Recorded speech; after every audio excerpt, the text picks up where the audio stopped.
இயேசுவே நன்றி. ஹalleluya. Praise the Lord. Praise you, Jesus. Thank you, Jesus. உமது ரத்தத்தால் எங்களை கழுவும் ஆண்டவரே, தூய்மையாக்கும் விடுதலை தாரும். அனைத்து விதமான கட்டுகள் உடைக்கப்படுத்தும் ஆண்டவரே, ஞானத்தை பொழிந்தருளும். Bind and cast every unclean spirit, Father, in the mighty name of Jesus. We pray, amen. இயேசுவே நன்றி. Hallelujah. Praise the Lord. வாரும் தூய ஆவியானவரே, எங்களை வழிநடத்தும். எங்கள் கண்களும் காதுகளும் திறக்கப்படட்டும் ஆண்டவரே. இயேசுவே நன்றி. Hallelujah. Praise the Lord. இன்னைக்கு நம்ம திருப்பாடல் 19வது அதிகாரத்துல இருக்கோம். இன்னைக்கு பைபிளை எப்படி புரிந்து கொள்வது, அதை வாசிக்கும் போது ஆழத்தில் எப்படி புரிந்து கொள்வது, இரண்டாவது ஒரு பகுதி. நேற்றுக்கு பாதி தான் நம்ம தியானித்திருக்கின்றோம். இரண்டாவது பகுதி, முதல் 2 விதமாக ஆண்டவர் வார்த்தையை எப்படி தியானிப்பது, அதை போட்டபடியே புரிந்து கொள்வது, நேரடியாக புரிந்து கொள்வது. இன்னொன்று ஆலகோரிக்கல் சென்ஸ் அப்படின்னு சொல்லுவாங்க. இன்னைக்கு இன்னும் 2 விதமாக நம்ம விபிலியத்தை புரிந்து கொள்ள போறோம். அது எப்படி தியானிப்பது அப்படின்றத கற்றுக்கொள்ள போறோம். முதல் விதம் அப்படின்னு சொல்றது என்னன்னா, மாரல் சென்ஸ் சொல்லுவாங்க இங்கிலீஷ்ல. மாரல் சென்ஸ் நம்ம வாழ்க்கை நடைமுறையில எப்படி நமக்கு ஒரு என்ன சொல்லுவாங்க,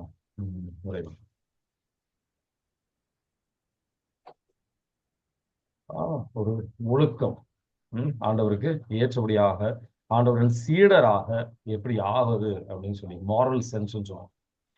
அதை எப்படி வாழ்வது, நேர்மையாக, ஒரு தூய்மையாக எப்படி வாழ்வது. இந்த வார்த்தையை ஒரு ஆண்டவர் ஒரு வசனத்தை வாசிக்கிறோம், இது வழியாக கடவுளின் இயேசுவானவரின் சீடராக எப்படி வாழ்வது, அவரோட அப்போஸ்தலராக எப்படி நம்ம வாழ்வது. சீடர் அப்படின்னு சொல்லும் போது அவரை எல்லாரும் யாரெல்லாம் இயேசுவாண்டவரை ஏற்றுக்கொள்கின்றாரோ நம்ம அனைவரும் சீடர்கள். அப்போஸ்தலர்கள் அப்படின்னு சொல்லும் போது ஆண்டவரால அனுப்பப்பட்டவர்கள், ஆண்டவரின் ஊழியத்துக்காக அனுப்பப்பட்டவர்கள் அப்போஸ்தலர்கள் சொல்லுவாங்க. ரெண்டுமே நம்ம ஆண்டவரின் வார்த்தை வழியாக நம்ம கற்றுக்கொள்ளலாம். அதை ஏற்றபடியாக வாழ ஆண்டவர் அழைக்கின்றார். சரிங்களா? அப்போ ஒரு எங்க இருந்து இந்த ஒழுக்கத்தோட வாழ்வது, நேர்மையாக வாழ்வது, நீதியுடன் வாழ்வது, எங்க ஆண்டவரின் வார்த்தையில எதை வைத்து கற்றுக்கொள்ளலாம்? அன்னைக்கு சொன்ன மாதிரி மத்தேயு 5வது அதிகாரத்திலிருந்து 6வது அதிகாரம் 7வது அதிகாரத்தை வாசிக்கும் போது இயேசு ஆண்டவர் பழைய ஆகமத்தில் இப்படி போட்டிருக்கு, நான் உங்களுக்கு சொல்கின்றேன், கடவுளாக அவர் வெளிப்படுத்துகின்றார். ஆண்டவர் அவரோட போதனையை கொடுக்கின்றார். நான் சொல்வதை நீங்க கற்றுக்கொள்ளுங்கள், நான் சொல்வதை போல் வாழ்வதற்கு கற்றுக்கொள்ளுங்க, அப்ப என் சீடர் ஆகவாங்க, அப்பதான் அப்படின்னு சொல்லிட்டு அவர் ரொம்ப தெளிவாக விளக்கின்றார். 10 கட்டளைகள், அதுவும் ஒரு ஒழுக்கமான ஒரு வாழ்க்கைக்கு தேவையான மிக முக்கியமான ஒரு விஷயம். இன்னும் வெவ்வேறு விதமாக இந்த ஆண்டவருக்கு ஏற்றபடியான சீடர்களாக எப்படி ஆகுது, ஓமைகள் வழியாக ஆண்டவர் நமக்கு சொல்லி கொடுத்திருக்கின்றார். நல்ல சமாரியனின் ஓமையில ஒருத்தர், நம்ம அதை வாசிக்கும் போது நம்ம நேரடியாக என்ன புரிஞ்சுக்கிறோம், மற்றவர்களை உதவி செய்கின்ற ஒரு ஓமை, அதை நம்ம வாசிக்கும் போது நமக்கு அது புரிஞ்சுக்கலாம். இதே அந்த எந்த சீடராக இருப்பதுக்கு இதுல எந்த விஷயம் நம்ம கத்துக்கலாம்? ஒரு நல்ல சமாரியன் ஓமையிலிருந்து என்ன கத்துக்கலாம்? நம்ம அயலானை நேசிக்கணும்ன்றது மட்டும் இல்ல, நம்ம சகோதர சகோதரிகள் அன்பு செய்யணும் அப்படின்றது மட்டும் கிடையாது. சமாரியன் அப்படின்றது யூதர்களோட ஒரு எதிரியாக அவங்க பார்த்து கொண்டிருந்தாங்க.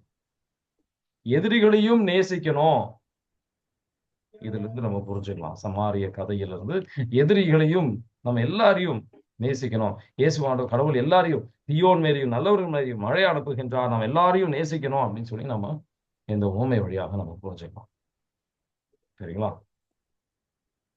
இன்னும் ஒரு சூழ்நிலை நம்ம எடுக்கலாம். அதை எடுத்து எப்படி நம்ம வாழ்க்கையில அதை லிட்ரல் எக்ஸ்பிரஷன், அதே நேரத்தில் மாரல், நம்ம ஒழுக்கம் எந்த விதத்தில் நம்ம வாழணும். பழைய ஆகமத்துல தொடக்க நூல் 39 7 12 வரைக்கும் பார்த்தீங்கன்னா, யோசேப்பு, போத்திபரோட மனைவி யோசேப்பை தவறான ஒரு வாழ்க்கைக்கு, பாவ வாழ்க்கைக்கு அழைக்கும் போது அவர் அந்த இடத்தை விட்டு ஓடி செல்கின்றார், விலகி ஓடி செல்கின்றார். பாவத்தை இதுல இருந்து நம்ம என்ன கத்துக்கலாம்? என்ன பாவத்தை விட்டு நம்ம விலகி ஓடி செல்லணும், அது பாம்பை போல். அதுக்கு நம்ம சில விலையை கொடுப்பதற்கு நம்ம தயாராக இருக்கணும். சில பேர் 10 மணிக்கு மேல நான் ஃபோன் கால்லாம் அட்டன் பண்ண மாட்டேன் அப்படின்னு சில விதமான ஒழுக்கத்திற்கு சில விதிமுறைகளை வைத்திருப்பாங்க. அவங்களுக்கே சில கட்டுப்பாடுகளை வைத்திருப்பாங்க. இதெல்லாம் வந்து இங்க இதுல இருந்து கத்துக்கலாம். தாவீதும் பெத்ஷிபாவோட இருக்கின்ற அவர் செய்த பாவம், அதுல இருந்து என்ன கத்துக்கலாம்?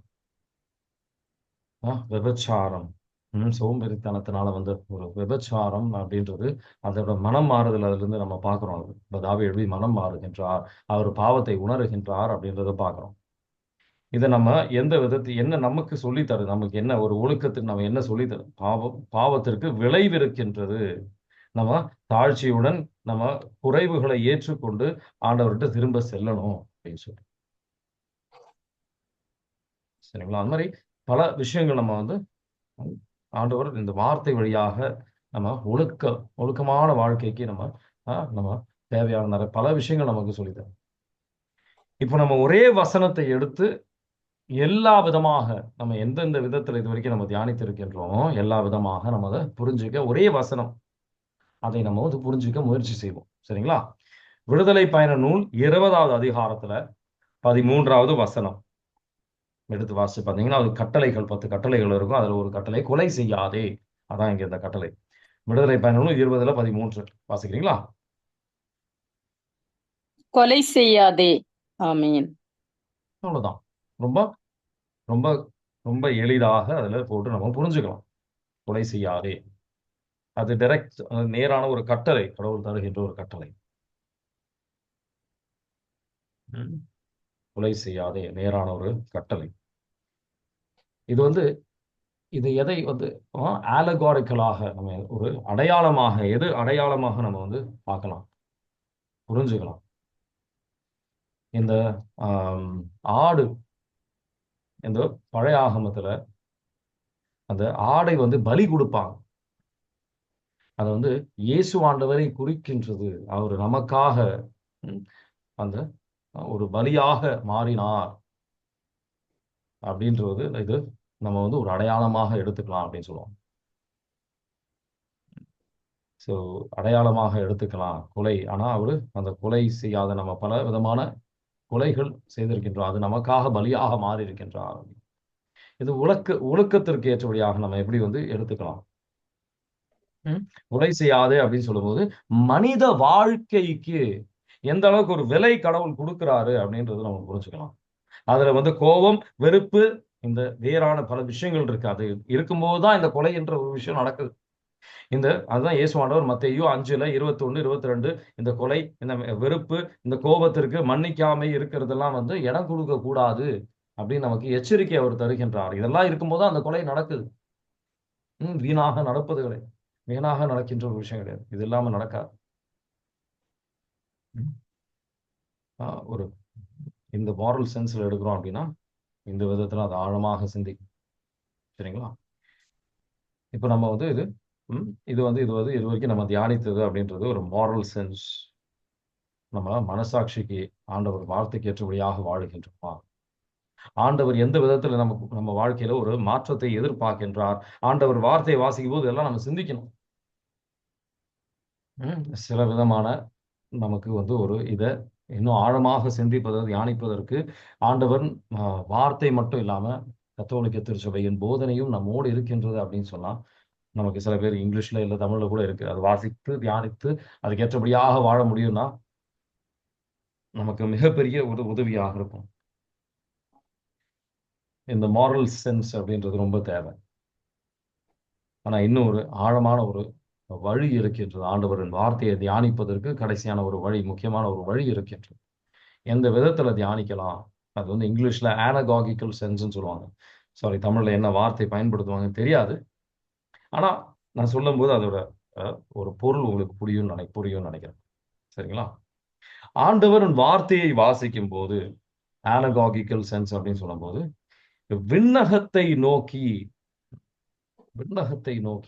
பயணம் அது செய்வதற்கு நம்மளை அழைக்கின்றது.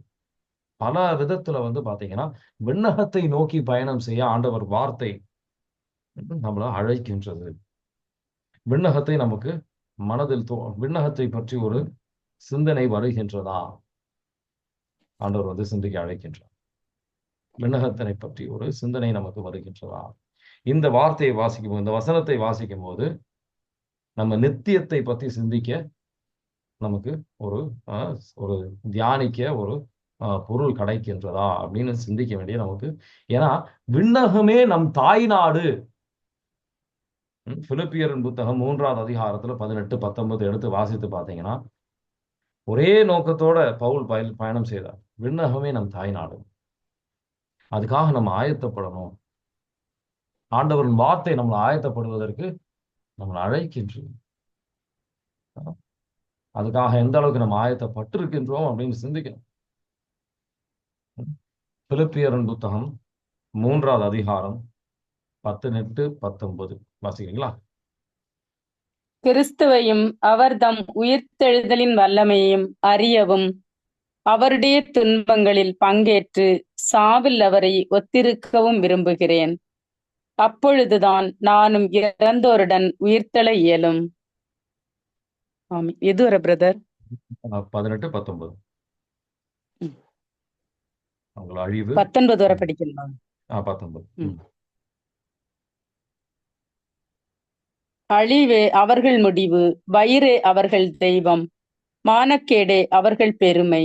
அவர்கள் எண்ணுவதெல்லாம் மண்ணுலகை சார்ந்தவை பற்றியே. நமக்கோ விண்ணகமே தாய் நாடு. அங்கிருந்துதான் மீட்பராம் ஆண்டவர் இயேசு கிறிஸ்து வருவாரென காத்திருக்கிறோம். ஆமீன். ஆமீன். விண்ணகம் நம் தாய் நாடு என்ற ஒரு விதத்தில் நம்ம சிந்திக்கின்றோமா? அதை போல் நம்ம வாழுகின்றோமா? இதயத்துல அந்த ஒரு ஏக்கம் இருக்கின்றதா? அப்படி இருந்தா மத்தேயு 6வது அதிகாரத்துல 19, 20 நமக்கு ரொம்ப எளிதா தெரியும். ரொம்ப பெரிய கஷ்டமாலாம் தெரியாது. விண்ணகத்துக்காக சேர்த்து வைங்க அப்படின்னு போட்டிருக்கோம். நம்ம எந்த அளவுக்கு சேர்த்து வைத்திருக்கின்றோம் இது வரைக்கும் சிந்திங்க. மத்தேயு 6ல 19, 20 வாசிக்கிறீங்களா? மண்ணுலகில் உங்களுக்கென செல்வத்தை சேமித்து வைக்க வேண்டாம். அங்கே பூச்சியும் துருவும் அழித்துவிடும், திருடரும் அதை கன்னமிட்டு திருடுவர். ஆனால் விண்ணுலகில் உங்கள் செல்வத்தை சேமித்து வையுங்கள்.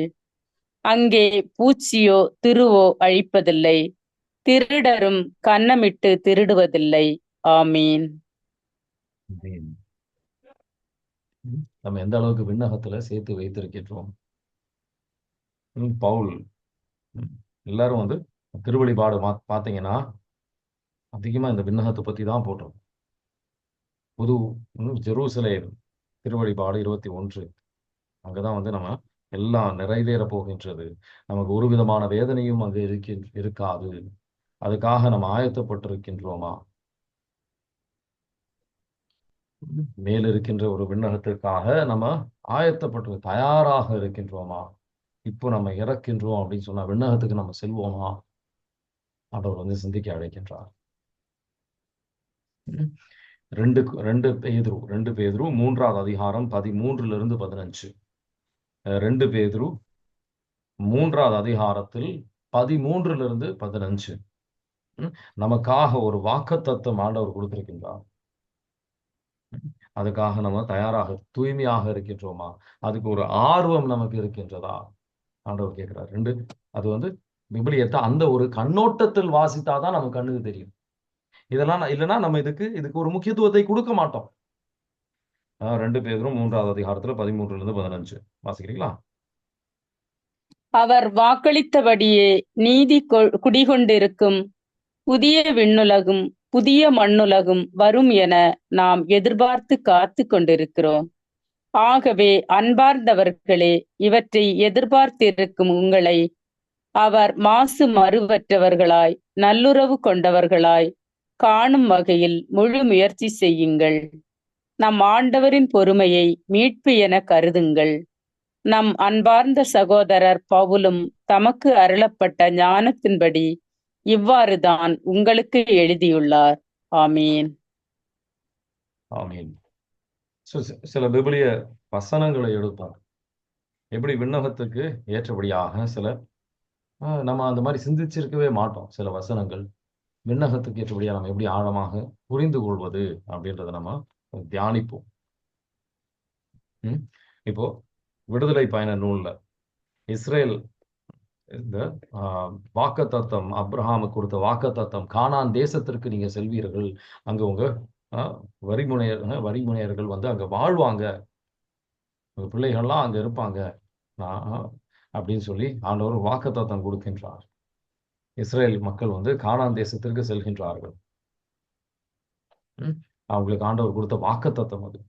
நமக்கு இப்போ இந்த காலகட்டத்தில் இருக்கின்ற வாக்குத்தத்தம் என்ன? இந்த காலகட்ட கானான் தேசம் என்ன? விண்ணகம். ஹெப்ரேயர் திருமுகம், ஹெப்ரே புத்தகத்துல 4வது அதிகாரத்துல 8-11 எடுத்து வாசிச்சு பார்த்தீங்கன்னா தெளிவா புரிஞ்சுக்கலாம் நீங்க. ஹெப்ரேயர் புத்தகம் 4வது அதிகாரத்துல 8-11 வாசிக்கிறீங்களா? யோசுவா அவர்களை ஓய்வு பெறச் செய்திருந்தார் என்றால், அதன் பின் கடவுள் வேறொரு நாளை பற்றி பேசியிருக்க மாட்டார்.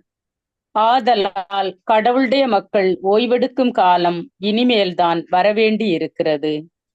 ஏனெனில் கடவுள் தம் வேலையை முடித்துவிட்டு ஓய்வு எடுப்பது போலவே, கடவுள் தரும் ஓய்வை பெற்றுவிட்டவர் தம் வேலையை முடித்துவிட்டு ஓய்வு எடுக்கிறார். ஆதலால் கீழ்ப்படியாதவர்களின் மாதிரியை பின்பற்றி எவரும் வீழ்ச்சியுறாதவாறு அந்த ஓய்வை பெற முழு முயற்சி செய்வோமாக. கடவுளுடைய வார்த்தை உயிருள்ளது, ஆற்றல் வாய்ந்தது, இரு பக்கமும் வெட்டக்கூடிய எந்த வாளினும் கூர்மையானது, ஆன்மாவையும் ஆவியையும் பிரிக்கும் அளவுக்கு உத்தி. ஆண்டவர் தருகின்ற ஒரு ஓய்வை நம்ம இங்க நம்ம சில ஓய்வு, நம்ம 60 வயசுக்கு அப்புறம் நான் வந்து நல்லா இங்க வந்து நான் இங்க போவேன், நான் அங்க போவேன், பல விதமான ஆசைகள் நம்ம வச்சிருக்கிறோம். ஓய்வு இங்கே நம்ம எதிர்பார்க்கிறோம். ஆனா நமக்கு ஆண்டவர் வைத்திருக்கின்ற ஓய்வு இங்கே கிடையாது. நமக்கு ஆண்டவர் வைத்திருக்கின்ற ஓய்வு விண்ணகத்தில். இங்கே வந்து நம்ம எப்படி மற்றவர்களுக்கு உதவியாக இருக்கணும், சுயநலமான வாழ்க்கையை சிந்திச்சுட்டு இருக்கிறோம். அப்படி இல்லை, ஆண்டவருக்காக நம்ம இன்னும் எப்படி ஒரு பயனாக இருக்கலாம். பெறுவதை விட நம்ம மற்றவர்களுக்கு உதவி செய்வது மேலான ஒரு விஷயம் கடவுள் கண்ணிலே. ஸோ இந்த வசனங்கள் எல்லாம் வாசிக்கும் போது நம்ம இதுதான் நமக்கு மனசுல வரணும். ஆனா அதுக்கு பதிலாக நமக்கு இதெல்லாம் மனசுக்கு வருவது கிடையாது. ஏன்னா அந்த விதத்தில் நம்ம சிந்திப்பது கிடையாது. விடுதலை பயண நூல் 16வது அதிகாரம் அதுல ஒரு மன்னாவை பத்தி போட்டிருக்கு. மன்னாவை பத்தி போடும்போது நம்ம எந்த எந்த விதத்துல சிந்திக்கணும்? ஆனகாகிக்கல் சென்ஸ் சொல்லுவாங்க, விண்ணகத்தை நோக்கி சிந்திக்கின்ற ஒரு விதம். விபிலியத்தை புரிந்து கொள்ள வேண்டிய ஒரு மிக முக்கியமான ஒரு வழி. ஆண்டவர் வாக்குத்தத்தம், இந்த இப்போ என்ன சொல்லணும், அருள் சாதனம், இந்த இயேசு ஆண்டவரோட ரத்தமும் சரீரம் ஈக்குவரிஸ்டிக் வந்து ஆண்டவரோட ரத்தமும் சரீரமும் நம்ம பானம் செய்யும் போது அது ஒரு முன்னோடியாக இருக்கு, ஒரு அடையாளமாக இருக்கின்றது. யோவான் நற்செய்தி 6வது அதிகாரம் 31-இருந்து 35 அது ஒரு முன்னோடியாக இருந்திருக்கின்றது. வாசிக்கிறீங்களா? யோவான் நற்செய்தி 6வது அதிகாரத்துல 31-இருந்து 35. எங்கள் முன்னோர் பாலை நிலத்தில் மன்னாவை உண்டனரே, அவர்கள் உண்பதற்கு வானிலிருந்து உணவு அருளினார் என்று மறைநூலில் எழுதப்பட்டுள்ளது அல்லவா என்றனர். இயேசு அவர்களிடம், உறுதியாக உங்களுக்கு சொல்கிறேன், வானிலிருந்து உங்களுக்கு உணவு அருளியவர் மோசே அல்ல, வானிலிருந்து உங்களுக்கு உண்மையான உணவு அருள்பவர் என் தந்தையே. கடவுள் தரும் உணவு வானிலிருந்து இறங்கி வந்து உலகுக்கு வாழ்வு அளிக்கிறது என்றார். அவர்கள், ஐயா, இவ்வுணவை எங்களுக்கு எப்போதும் தாரும் என்று கேட்டுக்கொண்டார்கள். இயேசு அவர்களிடம், வாழ்வு தரும் உணவு நானே, என்னிடம் வருபவருக்கு பசியே இராது, என்னிடம் நம்பிக்கை கொண்டிருப்பவருக்கு என்றுமே தாகம் இராது. ஆமீன். அது மட்டும் இல்ல, ஆண்டவரன் சரீரத்தையும் ரத்தத்தையும் நம்ம பானம் செய்யும் போது நமக்கு நித்திய வாழ்வை நம்ம பெறுவோம், விண்ணகத்திற்கு நம்ம செல்வோம் அப்படின்னு சொல்லி இந்த அதிகாரத்துல போட்டிருக்கு. ஆண்டவர் வந்து கடைசி நாளில் நம்ம உயிர்த்தெழுவோம். ஆண்டவரன் ரத்தத்தையும் சரீரத்தையும் நம்ம பானம் செய்யும் போது அவங்க என்றும் வாழ்வார்கள். 58வது வசனம். அவங்க அழிந்தார்கள், பாலைவனத்திலே அழிந்தாங்க, ஆனா இந்த அப்பத்தை சாப்பிடுகின்றனர். அவங்க விண்ணகத்திற்கு செல்வார்கள்.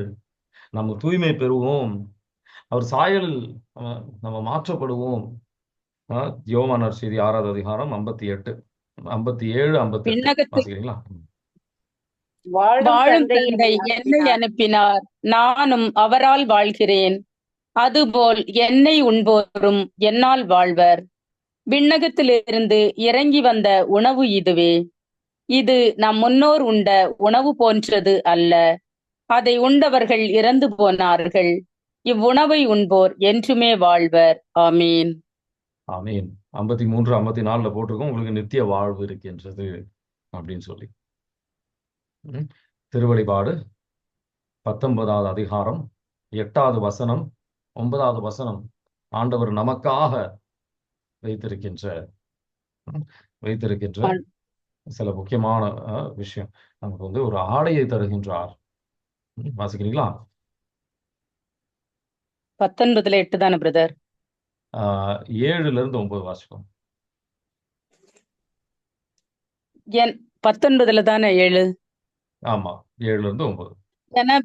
எனவே மகிழ்வோம், பேரு வகையுடன் அவரை போற்றி புகழ்வோம். ஏனெனில் ஆட்டுக்குட்டியின் திருமண விழா வந்துவிட்டது. மணமகளும் விழாவுக்கு ஆயத்தமாயிருக்கிறார். மணமகள் அணியுமாறு பளபளப்பான, தூய்மையான, விலையுயர்ந்த மெல்லிய ஆடை அவருக்கு அளிக்கப்பட்டது. அந்த ஆடை இறைமக்களின் நீதி செயல்களே. அந்த வானதூதர் என்னிடம், ஆட்டுக்குட்டியின் திருமண விருந்திற்கு அழைக்க பெற்றோர் பேறு பெற்றோர் என எழுது என கூறினார். தொடர்ந்து இவை கடவுளின் உண்மையுள்ள சொற்கள் என்று சொன்னார். ஆமீன். ஆமீன். நீதி செயல்கள் நம்ம செய்கின்றோமா? மணமகளாக நம்ம வந்து தூய்மையின் ஆடைக்கு நம்ம தகுதி ஆயிருக்கின்றோமா? விண்ணகத்தின் அந்த ஒரு கல்யாணத்துக்கு நம்ம தயாராயிருக்கின்றோமா? மணமகனாக தேடி வருகின்றார் இயேசு ஆண்டவர். விண்ணகத்தை நோக்கி நம்ம பயணம் செய்கின்றோமா?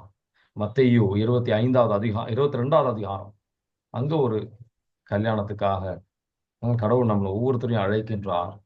அழைக்கப்பட்டவர்களோ பல பேர், ஆனா தேர்ந்தெடுக்கப்பட்டவர்கள் சிலர் தான்.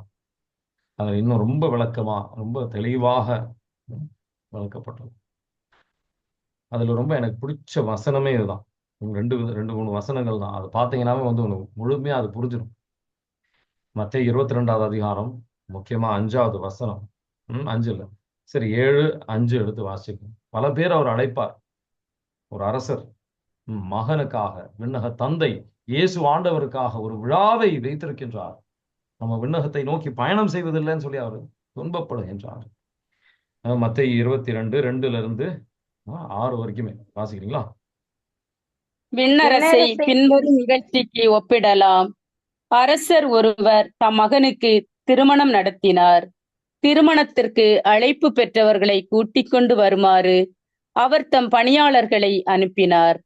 அவர்களோ வர விரும்பவில்லை. மீண்டும் அவர் வேறு பணியாளர்களிடம், நான் விருந்து ஏற்பாடு செய்திருக்கிறேன். காளைகளையும் கொழுத்த கன்றுகளையும் அடித்து சமையல் எல்லாம் தயாராயுள்ளது. திருமணத்திற்கு வாருங்கள் என அழைப்பு பெற்றவர்களுக்கு கூறுங்கள் என்று சொல்லி அனுப்பினார். அழைப்பு பெற்றவர்களோ அதை பொருட்படுத்தவில்லை. ஒருவர் தம் வயலுக்கு சென்றார், வேறு ஒருவர் தம் கடைக்கு சென்றார். மற்றவர்களோ அவருடைய பணியாளர்களை பிடித்து இழிவுபடுத்தி கொலை செய்தார்கள். ஆமீன். ஆமீன். அவரு எங்க அவங்க பெரிய பாவம் செஞ்ச மாதிரி போட்டிருக்கா. அதான் நீங்க கவனிக்க வேண்டிய விஷயம். இதுல ஒருத்தர் கடைக்கு போனாரு. அவர் வேலை செய்யறாரு, கடைக்கு போறாரு. இன்னொரு வேலைக்கு போறாரு. அது பெரிய பாவமா? அது வந்து அந்த அளவுக்கு ஒரு முக்கியத்துவத்தை கொடுக்கல. நம்ம பூசைக்கு எந்த அளவுக்கு முக்கியத்துவம் கொடுக்கிறோம், விண்ணகத்திற்கு நம்ம எந்த அளவுக்கு சேர்த்து வைத்திருக்கின்றோம். இன்னும் சில வசனங்கள் இருக்கு. 11லிருந்து 14 வரைக்கும் வாசித்தீங்கன்னா அவர் பயன்படுத்துகின்ற சில வார்த்தைகள் இருக்கு. நமக்கு சில நேரத்துல அதெல்லாம் கேட்கும்போது ரொம்ப காயப்பட்டுருவோம். நம்ம சில நேரத்துல சோம்பேறித்தனனாலேயோ இல்ல சுயநலத்தினாலேயோ ஆண்டவருக்காக நம்ம ஒன்றும் செய்வது கிடையாது. என்ன ஆண்டவர் இருந்து நம்ம என்ன பெறலாம் அப்படின்றதுதான் ஒரு எண்ணத்தில் நம்ம சென்று கொண்டிருக்கின்றோம். இதெல்லாம் நம்ம உள்ளத்திற்கு அதனால இந்த வசனங்கள்லாம் நம்ம உள்ளத்துக்கு போகாது. ஒரு கதை, அவர் ஏதோ ஒரு கதையை சொல்றாரு. நம்ம கண்ணுக்கு இதெல்லாம் வந்து ஆழத்துலாம் புரியாது. 11 இருந்து 14 வரைக்கும் வாசிங்கன்னா, நண்பரே அப்படின்றாரு. நண்பரே நீ எப்படி ஆடை இல்லாம நீ இதுக்குள்ள வந்த அப்படின்ட்டு. சும்மா பேருக்காகலாம் சொல்ல, நண்பர்னு தான் சொல்றேன். அவனை எடுத்து கையும் காலையும் கெட்டி நீ வந்து அவனை நரகத்திற்கு தள்ளு அப்படின்ற மாதிரி தான் சொல்றேன். தேர்ந்தெடுக்கப்பட்டவர்கள் பலர் அழைக்கப்படுகின்றார்கள், ஆனா தேர்ந்தெடுக்கப்பட்டவர்கள் சிலர் தான். முழுமையாக நம்ம ஆண்டவருக்கு ஏற்றபடியாக நடக்கணும். நமக்கு பிடிச்ச விஷயங்கள் மட்டும் செஞ்சு பிரயோஜனமே கிடையாது. மத்தேயு 22வது அதிகாரம் 11 இருந்து 14 வாசிங்களா? அரசர் விருந்தினரை பார்க்க வந்தபோது அங்கே திருமண ஆடை அணியாத ஒருவனைக் கண்டார். அரசர் அவனை பார்த்து, தோழா, திருமண ஆடையின்றி எவ்வாறு உள்ளே வந்தாய் என்று கேட்டார். அவனோ வாயடைத்து நின்றான். அப்போது அரசர் தம் பணியாளர்களிடம், அவனுடைய காலையும் கையையும் கட்டி புறம்பே உள்ள இருளில் தள்ளுங்கள், அங்கே அழுகையும் அங்கலாய்ப்பும் இருக்கும் என்றார். இவ்வாறு அழைப்பு பெற்றவர்கள் பலர், ஆனால் தெரிந்தெடுக்கப்பட்டவர்களோ சிலர். ஆமீன். ஆமீன். நம்ம தேர்ந்தெடுக்கப்பட்டவர்கள் ஒரு பட்டியல் நம்ம இருப்போமா? இந்த ஆனகாகிக்கல் அப்படின்றது விடகத்தை நோக்கி பயணம் செய்கின்ற மக்களாக இருக்கணுன்றதுக்கு நம்ம புரிஞ்சுக்கிட்டோம். இப்போ விடுதலை பயணம் உண்மையாக ஒரு நடந்த நிகழ்வாக லிட்ரலா நம்ம பார்த்தாலும் அது எதை ஒரு அடையாளமா குறிக்கின்றது? அது நம்ம ஞானஸ்தானத்தை குறிக்கின்ற ஒரு விஷயம் அப்படின்னு சொல்லி பவுல் சொல்கின்றார். 1 கொரிந்தியர் 10வது அதிகாரத்துல 1-2. நமக்கு ஆன்மீகமாக நம்ம சீடராவதற்கு அதுல இருந்து என்ன கத்துக்கலாம்? ஆண்டவர் மேல நம்பிக்கை வைக்கும் போது விடுதலை பயண நூல் மக்களுக்கு அளித்த விடுதலை நம்ம முழுமையாக எல்லா விஷயத்திலிருந்து விடுதலை நம்ம பெறுவோம். 10 விதமான இதுல கொள்ளை நோயில் விடுதலை பெறலாம். 10 விதமான இதுல இருந்து நம்ம விடுதலைப்பட்டு பெற்று அவங்க வாக்குத்தத்தம் பெற்ற ஒரு கானான் தேசத்திற்கு செல்கின்றார்கள். அந்த கானான் தேசம் என்ன? விண்ணகம். சரிங்களா? 1 கொரிந்தியர் 10ல 1ல 2 வாசிக்க பத்தி வாசிக்க தேவையில்ல, நமக்கு நேரம் இல்லை. ஸோ இதை வந்து இன்னும் ஆண்டவர் வசனத்தை இன்னும் ஆழமாக புரிஞ்சுக்கணும்னா இந்த 4 விதத்துல நம்ம புரிஞ்சுக்க முயற்சி செய்யணும். இந்த வார்த்தை வசனத்தை ஆண்டவர் நம்ம விண்ணகத்தை நோக்கி பயணம் செய்வதற்கு எனக்கு ஏதாவது சொல்லுதா அப்படின்னு சொல்லி நம்ம சிந்திக்கணும். ஒரு வார்த்தை ஆண்டவர் வசனத்தை வாசிக்கும் போது மெதுவா வாசிங்க. புது ஆகமத்துல முதல்ல நீங்க ஆண்டவர் வார்த்தையை வாசிக்கிறீங்கன்னா இந்த 4 விதத்திலையும் புரியணும்னு ஒன்றும் அவசியம் கிடையாது. அதனால வந்து கவலைப்படாது. அது மெதுவாக 1 வாட்டி 2 வாட்டி 3வது வாட்டி வாசிக்கும் போது உங்களுக்கு உறுதியாக இன்னும் ஆழமான ஒரு அது தியானிப்பதற்கு புரிந்து கொள்வதற்கு ஆண்டவர் கிருபை தருவார். பொறுமையாக இருக்கும், மெதுவாக வாசிங்க, அதை தியானி, ஆவியானவரை அழைத்து தியானி. அது ஜெபமாக சில விஷயங்கள் வந்து ஆவியானவர் மாற்றம் கொண்டு வர உங்க வாழ்க்கையில முயற்சி செய்வார். அப்போ அது ஜெபமாக மாற்றணும், அதை ஜெபிக்கணும், அப்பதான் அது ஒரு மாற்றம் வரும். ஜெபமாக மாற்றும் போது ஆண்டவர் பிரசன்னத்திலே அதுக்கப்புறம் ஜெபமாக மாற்றி ஆண்டவர் பிரசன்னத்தில் ஆண்டவர் கிருபையை பெறுவதற்கு ஆண்டவர் பிரசன்னத்துல வந்து உட்காருங்க, அவர் கிருபையை தருவார். சில கருவிகளை நீங்க பயன்படுத்தலாம். பைபிள் ஸ்டடி புத்தகங்கள் நிறைய இருக்கு. The Didache Bible, Ignatius Catholic study பைபிள்னு சொல்லிட்டு, the great adventure Bible, Jeff Cavins. So இது மாதிரி சில திருச்சபையின் பிதாக்கள், சர்ச் ஃபாதர்ஸ், அகஸ்டினார், ஜெரோம், கிரெகரி த கிரேட், அவங்களாம் வந்து அக்வைனஸ், சில கமெண்ட்ரிஸ் இருக்கு. எல்லாம் வந்து கத்தோலிக்க திருச்சபையின் கமெண்ட்ரிஸ். அந்த ஸ்டடி பைபிள் இருந்தால் உங்களுக்கு நல்லது, நீங்க தவறி செல்ல மாட்டீங்க. நவாரே பைபிள், ஹேடா கமெண்ட்ரி, இதெல்லாம் வந்து நீங்க பயன்படுத்தணும். முக்கியமா பூசையில இதை நம்ம இன்னும் ஆழமாக தியானிக்க முயற்சி செய்யணும். சரிங்களா? அதே நேரத்தில் சில தவறான சிந்தனைகள், ஆண்டவர் வார்த்தை மட்டும் போதும் அப்படின்னு சிந்திக்கிற சிந்தனைகள்லாம் நம்ம இதயத்தில் இருக்கக்கூடாது. நம்ம வார்த்தை மட்டும் போதும் அப்படின்ற சிந்தனைக்கு நம்ம இடம் கொடுக்க கூடாது. சரிங்களா? சில பேர் கேட்பாங்க எந்த டிரான்ஸ்லேஷன் பயன்படுத்தலாம் அப்படின்னு சிந்திக்கிற பல பேர் இருக்கிறாங்க. பல பிப்ளிக்கல் ஸ்காலர்ஸ் பயன்படுத்துகிற ஒரு டிரான்ஸ்லேஷன் அப்படின்றது RSV 2CE, revise standard version, second Catholic edition அப்படின்னு சொல்லுவாங்க. வேற சில அப்ரூவ்டான டிரான்ஸ்லேஷன்ஸ் இருக்குது. ஒருத்தருக்கு எது எது அவங்களுக்கு வந்து தேவையாக இருக்குமோ அதை பயன்படுத்தலாம். சில பேருக்கு இங்கிலீஷ் கொஞ்சம் கம்மியாக இருக்குன்னா நீங்கள் வந்து குட் நியூஸ் பைபிள் பயன்படுத்தலாம். ஆனால் நல்லா நல்லா வாசிக்க முடியும் அப்படின்னா இந்த மாதிரி ஏன்னா ஆர்எஸ்வி, சிஇ, என்ஆர்எஸ்வி அதெல்லாம் நீங்கள் பயன்படுத்தலாம். ஆனால் சரிங்களா? ஓகே. நம்ம ரத்தத்தால் எங்களை கழுவும் ஆண்டவரே, தூய்மையாக்கும், விடுதலை தாரும், அனைத்து விதமான கட்டுகள் உடைக்கப்பட ஆண்டவரே, bind and cast every unclean spirit in the mighty name of Jesus we pray. Amen. God bless you. Have a nice day.